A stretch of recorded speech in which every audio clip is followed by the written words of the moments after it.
eu honestamente queria estar casada com um monte de filho fazendo bolo em casa, sabe? Eu não queria estar aqui com vocês debatendo, entendeu? E eu acho que isso, é claro, uma vez que a situação aconteceu, a gente faz do limão uma limonada e hoje nós somos nós e as nossas circunstâncias e a gente tem que Mas viver se fizer como bolo, mundo... convida a gente. Mas se... Não é, Léo? A gente tá dentro aí. E eu duvido que a Glenda não quer fazer um bolo também, sabe? Ficar em casa batendo um bolo e vendo Netflix ao invés de vir pra cá debater comigo. Então, assim, a premissa de que... essa é uma ótica muito materialista, né? De que as mulheres... Porque, assim, a premissa dessa afirmação, pra mim, já não faz sentido. Que mas você não acha que as mulheres hoje só trabalham por causa do feminismo? Sim, é por isso que eu odeio mais ainda o feminismo. Eu não queria trabalhar de novo, eu queria fazer bolo em casa a tarde toda. Então, eu não sei... quais os valores que estão regendo essas afirmações, entendeu? Porque uma vez que eu tenho meus valores enraizados na Igreja Católica Apostólica Romana, pra mim seria belo, justo e moral que não existisse tanta glamorização à libertinagem e ao trabalho das mulheres fora de casa. Porque, enfim, a gente pode falar. Esse é um outro tema que a gente pode falar bastante já. Nossa, eu adorei todo o seu comentário aí. E primeiramente, eu... adoraria, na verdade, comer o seu bolo, tá? Caramba, que susto agora, né? Agora fiquei tenso agora. Pausa dramática ali. Essa pausa dramática me deixou suando frio aí. Calma, realmente, assim, ó, porque eu sou uma formiga convicta e eu adoraria, eu não vou te chamar pra comer meu bolo. Tá? Não vou recusar só porque foi uma antifeminista que fez, eu não ligo pra isso, desde que tu não me envenene, tá? Mas, vamos lá. Em relação a Bertolazzi ter dito que ela gostaria de estar em casa fazendo bolo, as suas receitinhas, etc. Bem, primeiramente, eu concordo com a Pietra de que não trabalhar e ter uma vida em que tu não é responsável por ela ou por inúmeros outros problemas é uma vida confortável. É uma vida segura, é uma vida agradável. Porém, eu, enquanto feminista, que defendo a emancipação da mulher e também a divisão de tarefas e responsabilidades com os homens, penso que, primeiro, não é justo com os homens. Eu penso que eles também são seres humanos dignos e que merecem o reconhecimento das suas necessidades. Tanto quanto de que as mulheres elas devem ter a permissão e o incentivo também para exercerem outras atividades que não aquelas restritas dentro do lar. Agora, tem mulheres que vão ser mais felizes dentro de casa? Concordo plenamente contigo, essas mulheres existem.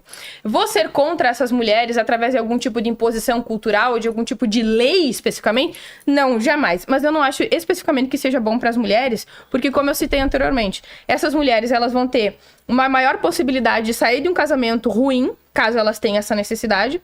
Elas vão poder ser independentes e se desenvolver intelectualmente, portanto, influenciar bem os seus filhos, que é uma coisa que a Meryl Wollstonecraft incentivou muito no seu feminismo. Ela foi uma mulher cristã liberal e que ela disse que o feminismo, especificamente a educação intelectual das mulheres, era realmente muito importante para fortalecer o próprio casamento cristão, desincentivando assim o adultério. Ou seja, a educação intelectual das mulheres e filosófica para Mary faria com que elas seriam excelentes esposas, devido a poderem construir uma maior amizade horizontal com seus parceiros, tanto quanto ensinarem melhor os seus filhos. Ou seja, elas não seriam apenas boas reprodutoras de convenções e de morais, mas elas seriam boas pensadoras, elas seriam boas intelectuais para influenciarem bem os seus maridos, tanto quanto os seus filhos. Agora, voltando sobre ser uma vida muito mais confortável, vamos considerar que nós realmente moramos em um país pobre, é terrível ter que pegar 4 horas de condução, ter que submeter à competição dentro de um trabalho, ter que competir com outros colegas que estão buscando o mesmo cargo que tu vai ter que se submeter talvez a um abuso, a um assédio do seu chefe, tu vai chegar em casa extremamente cansado, tu não vai ter tempo para lazer, muito menos cuidar dos seus filhos. Concordo plenamente que realmente esse é um tipo de vida extremamente enfastiante, mas eu penso que seria muito pior se essa mulher estivesse em casa, sendo completamente dependente do marido, enquanto ele tivesse que exercer todas essas atividades com maior responsabilidade em dobro. Então imagine o quanto de pressão psicológica, de estresse, de angústia que esse homem não estaria sofrendo tendo que exercer todas essas atividades e responsabilidades sozinho. Imagina só ter que ser responsável sozinho por uma família inteira, que caso tu perca o seu trabalho, todos eles morram de fome. E outra coisa, eu acho que é uma coisa realmente muito importante de despontuar aqui, eu tenho que ter cuidado com a projeção, tá, Pietra? Porque tu disse, eu acho que tu preferiria estar em casa fazendo um bolo em vez de estar debatendo comigo. Não, eu não gostaria. Eu realmente gosto da minha vida pública, eu gosto de trabalhar e eu me realizo agindo no mundo de outras formas, além da maternidade e da vida privada. E inúmeras outras mulheres são iguais a mim. Inclusive, essa é uma coisa realmente maravilhosa, tá? Do iluminismo, é uma conquista iluminista, do liberalismo, que eu acho incrível.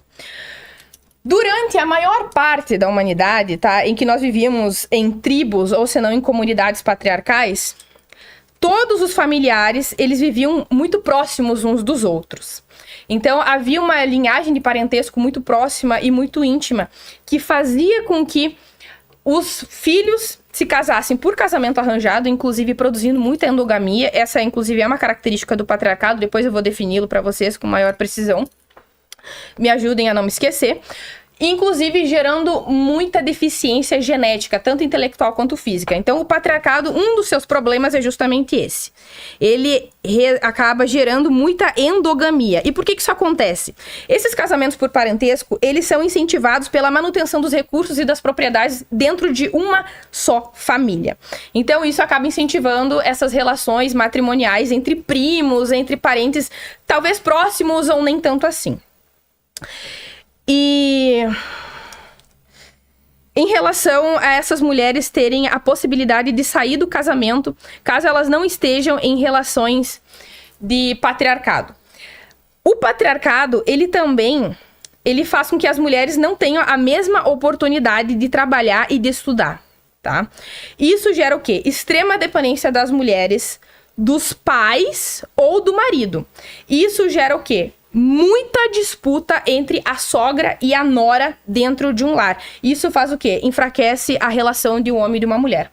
Inclusive, eu acho que essa é uma coisa muito interessante do cristianismo, que realmente foi uma baita de uma conquista, que foi a tentativa de fortalecer o casamento de um homem e de uma mulher. Então, quando o homem se casa, ele pega suas trouxas e vai embora. Esse é um dos mandamentos do cristianismo. Porque em casamentos de sociedades patriarcais e que gera endogamia, que gera muita influência de parentesco no casamento, se a sogra, ela perde os recursos do filho, que agora vão ser transferidos para a esposa, ou se ela se torna uma viúva, ela não tem para onde correr. Então, durante o casamento, durante o matrimônio patriarcal, que é tribal, o que acontece? Tanto ela quanto o marido incentivam ao máximo a distância emocional do marido com a esposa.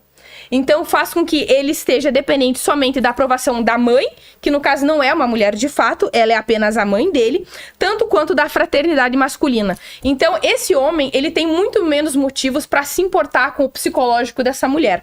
Inclusive, eu recomendo para vocês uma excelente especialista e pesquisadora sobre o patriarcado, chamada Alice Evans. Ela tem um podcast, aliás, uma entrevista que ela dá pro Universo Generalista, em que ela é uma estudiosa. Ela não é uma militante, ela não é uma política, ela é realmente uma pesquisadora do patriarcado.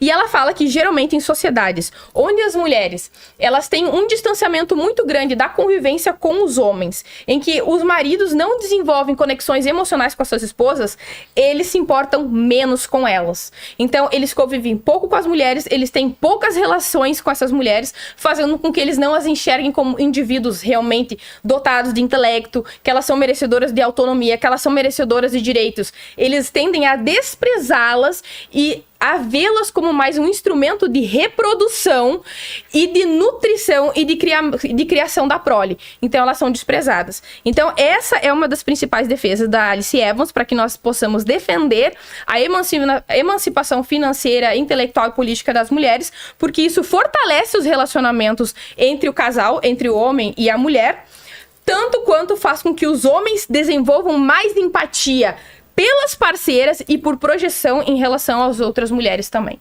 Curtiu o vídeo e quer ver mais análises como essa? Então, corre lá no canal MB Live TV e não perca nenhuma das lives. E para ficar por dentro de mais cortes excelentes, inscreva-se no Treta no Congresso.